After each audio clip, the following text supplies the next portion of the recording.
Hi everyone, I've finally done it. As you can see, I have a whole new setup. So this is the start to the next chapter of my new YouTube journey. So this is Conscious Conversations. What is Conscious Conversations? Literally, I'm having conscious conversations. I'll be out exploring all different amazing kind of people with different beliefs, different perspectives, like everything. And I'm gonna kind of document video diary style, and where I'll be giving my thoughts, my opinions and my questions. I'm inspired to start my Conscious Conversation series because I feel like so many of us do live in fear, and if we're not living in fear, we are the ones that are holding judgment, especially in like the society we live in. I feel like we are too entitled and we do hold a lot of judgment towards other people. So that's kind of why I feel like I want to be able to give a space for other people to just be themselves. It's not really explaining who they are, but it's just a safe space where even if my opinion's different to them, I want to give them that safe space where they're not feeling judged and they can just be completely themselves. And it can have different beliefs and debate each other and challenge each other, but do it with respect. So that's why I wanted to do this series, and I hope that everyone enjoys this series as much as I'm going to have filming it, because this is, I feel like, what I'm set out to do in life. I feel like I can bring a lot of peace and understanding to a lot of people, so I hope that you guys can follow this journey with me. Sat with my good friend, Adam. I live in a van full-time with my dog Amy. Yeah. And yeah. So you'll have to watch to find out more.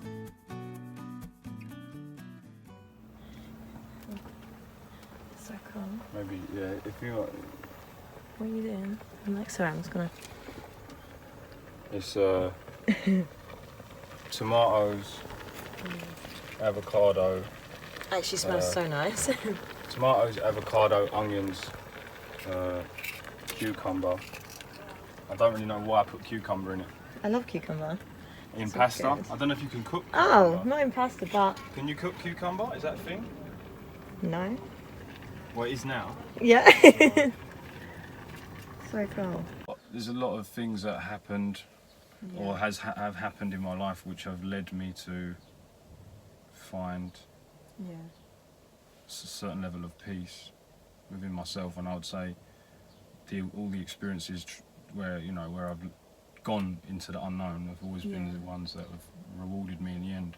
So like, what point, Joe, like obviously on your travels, at what point did you realise like, I don't want to go work anymore and have a job, conform like city lifestyle, 9 to 5 or whatever, that kind of, that cycle of just work, wake up, repeat kind of thing, sleep, repeat. So at what point did you think, actually, I prefer travelling, I want to stay free? 2015, 2016, when I was in the middle of effectively working for every day, basically, for a construction company in London, but I was ill. I was very ill. Yeah. And I was gambling.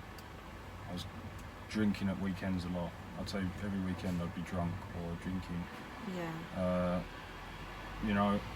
That was, I was earning good money.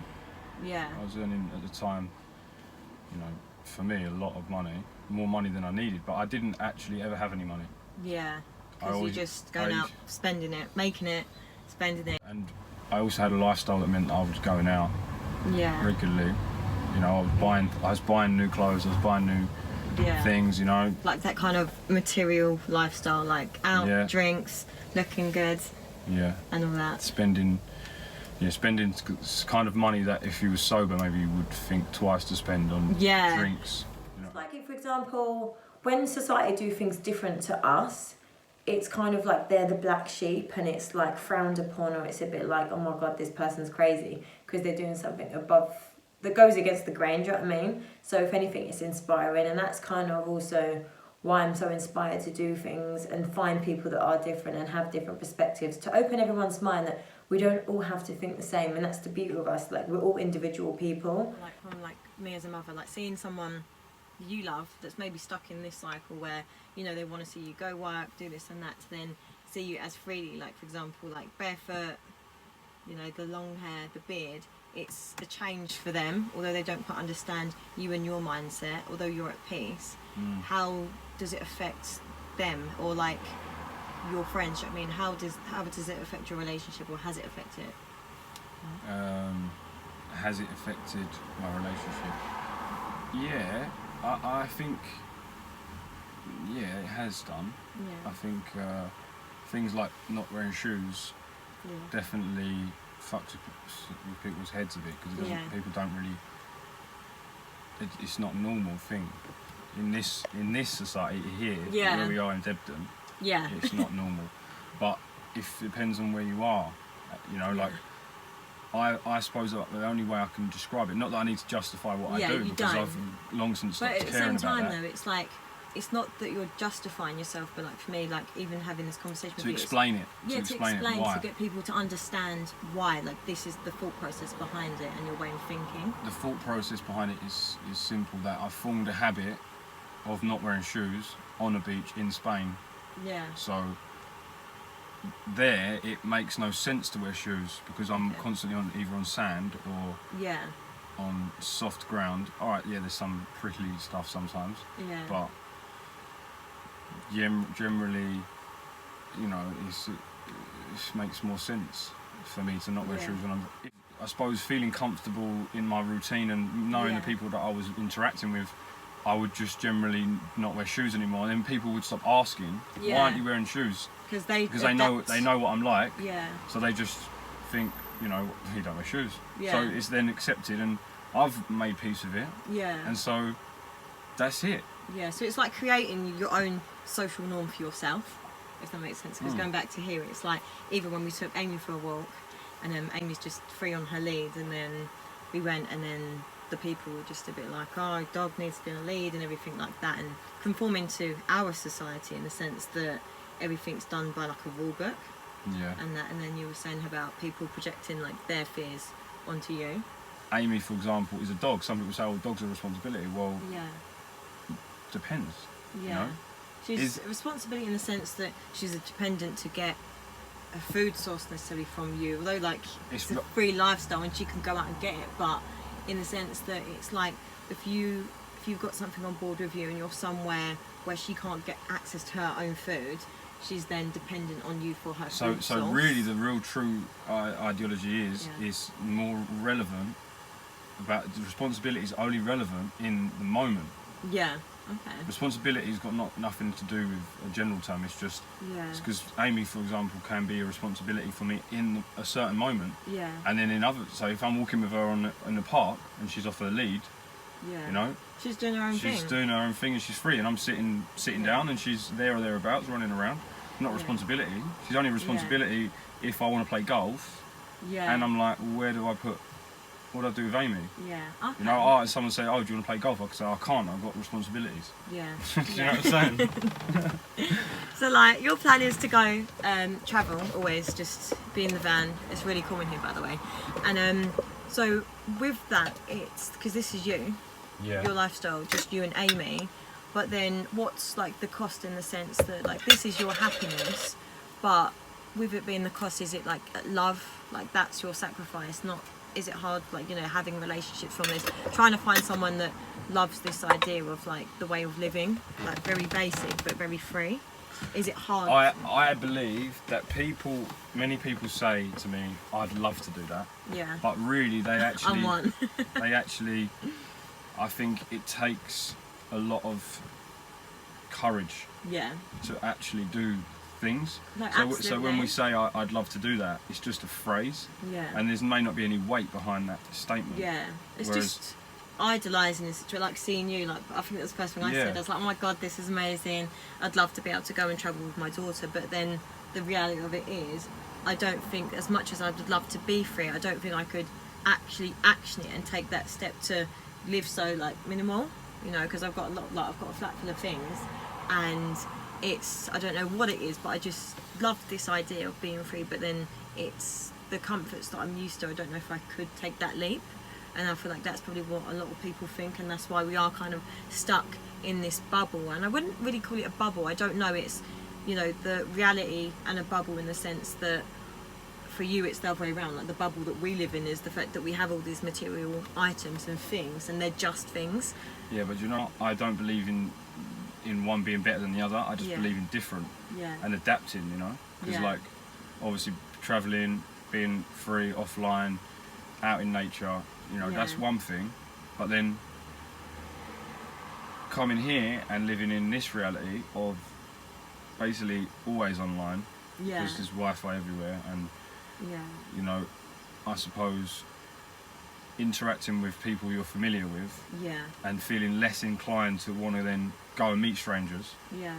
Because I'll still meet strangers, still talk to strangers as much as I can, but I'm more finding I'm going towards my friends and people I know. Into what you're kind of used to, like that old life, but it's still your same life, and it's getting that balance of having, you know, being free and then going back to maybe like call it patterns and cycles of what we were doing, but without getting caught back in that cycle, in the system of doing what you've done before, so it's working for you now. Whatever it is that people are doing, whatever it is that we want, or wherever it is that we trying to achieve. So taking, what are you trying to achieve? Like, I know this, you've achieved a lot, and I have so much like respect for you for doing this. Like, I think it's amazing. But in the sense, what's your end goal? Is it to just, you know, stay in the van, keep traveling, or do you want children? Like, where do you go from here? I know you want to live in the moment, but do you have a plan? If not, that's fine. Do you know what I mean? It's like how you're living your life. Do I have a plan? I would say I have a very rough idea of what I'd like. But in the future, like in terms of big goals, you know, like we've talked about before about living on an island in the Philippines, you know, or somewhere in Asia, and that's something that I would love to do. But the question is, like, is that possible now? No. Okay, so maybe forget about that for now and focus more on the small steps I can take to go towards that goal. And any things that happen in my life, I need to question, is that going to go against, in the long term, my long-term goals? Okay. So if someone said to me now, okay, you could get a job as an electrical engineer and work in London, like, is that going to help me to develop and work towards the life that I want to live? Or is that something that could likely bond me into that lifestyle again, and suddenly I could create this shell around me where I've got money, I've got it's like security nice and safety for people, though. I feel like that's a lot of the reason behind it. For example, I know people that have gone travelling, come back home to then like wish to go back travelling, but then they've kind of got, not necessarily stuck, but they conform back into that cycle where they're maybe content making money again, and they forget what it's like to be free. Everyone's, sorry, I didn't mean to cut you, but everyone's on a different path, on a different journey, and they have different destiny. So people that go travelling find what they need to find and go back and go, all right, I want a relationship, and then boom. They've found that from travel. So they've travelled, they've found what they wanted, they've got an idea of what they want, and they go and get it. And it means that they stay in one place and do the thing, but what is the most important things? Like happiness is different for everyone. And I think trauma is the thing that shows us, or can give us the perception or the understanding of what we want and what is more important. Absolutely. You know, whether that's losing someone, or whether that's losing someone physically, or losing someone, maybe someone died, or someone, maybe you've split up with someone. Heartbreak. I feel like a lot of people that I speak to that have travelled, it's been through like a heartbreak, and it sounds silly, but for me, like, I'm very independent, and I'm always like, you know, always kind of know yourself first, and I feel like a lot of people don't find themselves until they've gone on a journey of self-discovery and stuff. So I definitely would. I haven't travelled, but I'd recommend it. I wanted to ask you, so that what's been like on this whole journey, on your whole experience, whether it's self-discovery, like your travels, what's been the hardest thing on your journey so far? Whether that might be, you know, like car breaking down, and then how you're dealing with that, or That's a good question. Like anything. Like, what's been the hardest thing for you? I'm trying to think of Vietnam, 2016. I lost my passport and phone. It dropped off the back of the bike when I was driving, and ironically, I was telling off my friend George to be more careful with his stuff because No. he dropped his bag. He dropped his bag on the floor, and I said, "Mate, you're so stupid. Like Let's you, see how the universe humbles us. yeah, you're so stupid. You got to take more care of your stuff."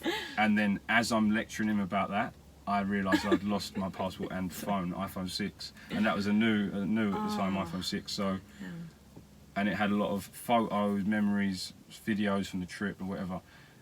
And it was like a horrible feeling in my stomach. Yeah, that proper like twisted Yeah, knot it in was your like gut. I was like, gutted. I was so like didn't know what to do. Felt What's the most expensive thing you've got?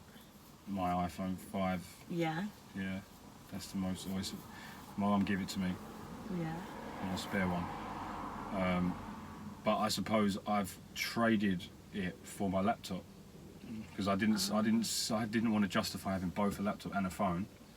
That's why when I see you, anything that I relate to, anything in my life, I'm like, it's literally not that deep. Like, it's just materialistic things. Like, it's just things. Yeah, and that But I guess it's hard though because sometimes it's people's livelihoods. Like, for example, someone that's just probably worked their arse off like a month just to then spend it on an iPhone. I say just spend, but then look at all the outlets and the sources that you can do from a phone. So as much as we say materialistic things, but sometimes it depends the way we view things. Like, not everyone cares about having the latest iPhone, or not everyone cares about having the latest pair of shoes. Like, do you know what I mean? Like, things like that. So things are different for other people, and it's like other things are people's happiness, but then it's like finding what's right for you and like your freeness.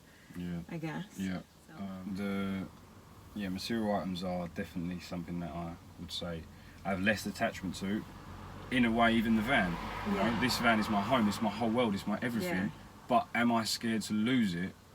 No. What? I'm like, but it's your home. No, because like- because if something's going to go, if something's Yeah. going to leave us, it means that something better's coming, and that's why that thing is leaving us. Yeah. But yeah, maybe I'd cry, maybe I'd be Yeah. in bits for a while until I accepted the reality of the fact that it's gone. Yeah. Whether it be stolen, whether I sell it, Yeah. whatever.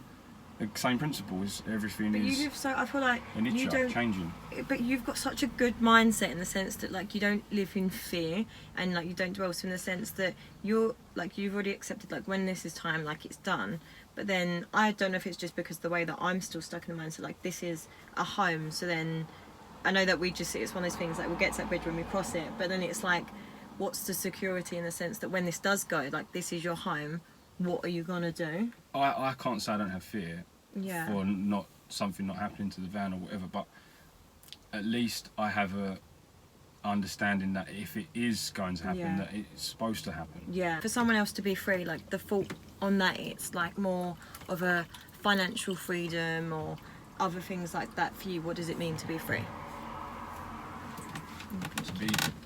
To be free, I would say I would need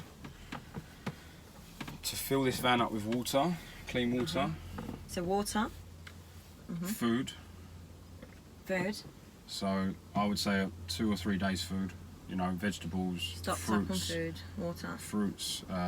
Like I like cereal in the mornings, milk. Yeah. So literally Oat just milk. the basics. I love that. And And that's it. I don't think I think we get so caught up with going into depth about things, and it's just Yeah. as basic as that. Literally, just like as long as you're hydrated and you're fed, that's it. yeah, Like you are free. You actually AA use roadmap. an old school map. It showed me how detached I was, or I am, when it comes to living in the real world and living in a bubble, because I'm one of those people that I would just turn my phone on and use the map, whereas like Adam actually uses like an old school map from 2010.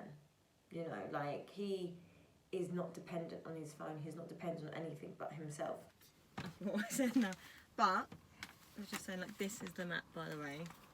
2010. and ideally it's nice to have company, but it's not something that I would put in the same category as say having somewhere to sleep or having water. Yeah. I think that's more important than having company. I think having company comes next if you can. It's nice to be with someone. Like I was travelling with a girl for a month, and I was travelling with various different couples for periods of time in my life.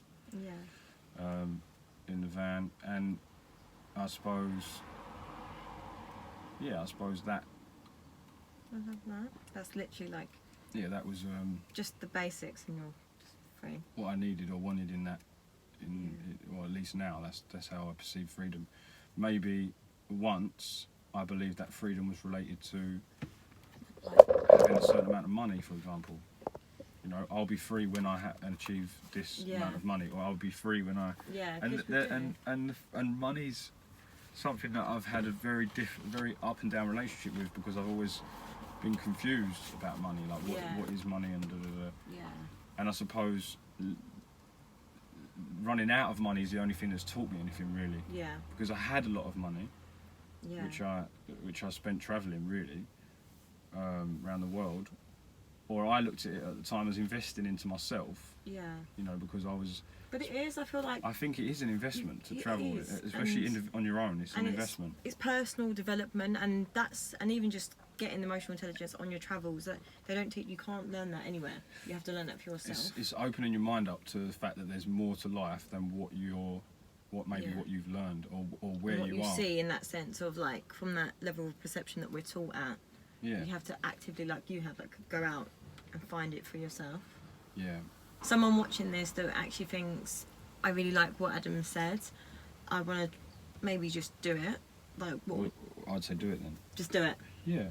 Or, you know, if you're on the brink of pursuing.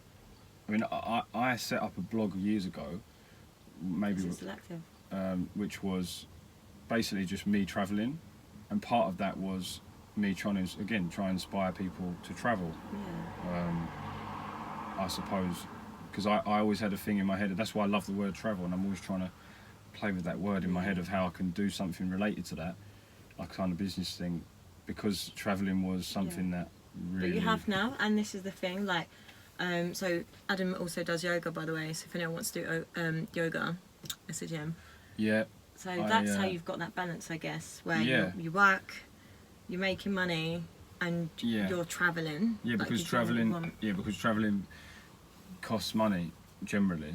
Obviously, there are ways to limit what you spend.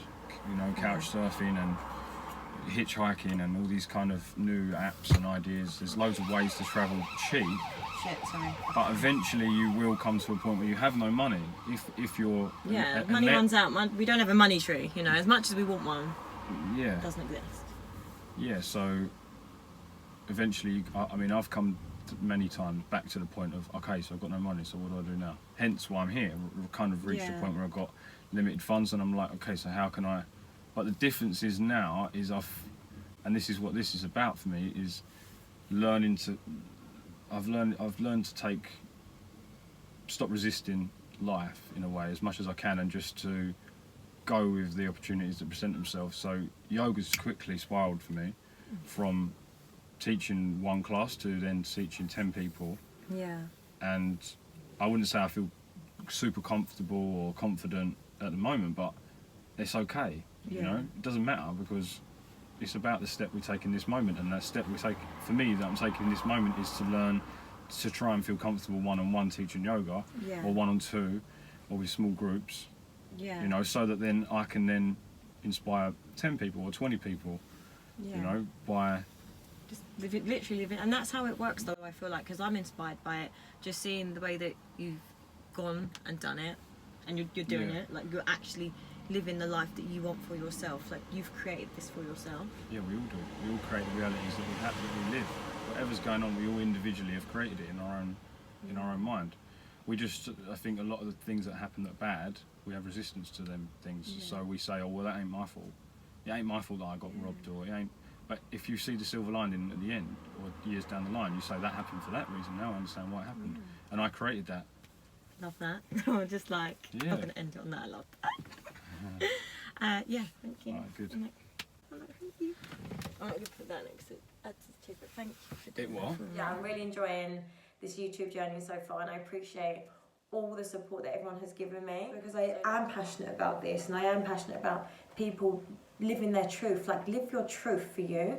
So if I can do that and combine it into a video and show the world that we can be so different, hold different perspectives, yet do it in a way with respect towards one another. I do genuinely believe it can prove my point that we can have world peace and that, you know, we can actually respect one another even if we don't dislike what they have to say. So we'll see. Here goes. I hope you guys enjoy my next chapter on this YouTube journey. Please do like, subscribe and support it. And if you have an interesting story, interesting perspective or know someone that does, holla. So like, just thank you, and please just watch my conscious conversations with an open mind, and you know, and see the fact that it's kind of like the concept is I'm on the table, I can have guests here now, and it's like, take a seat and challenge me. Like, tell me what you bring to the table. This is Conscious Conversations.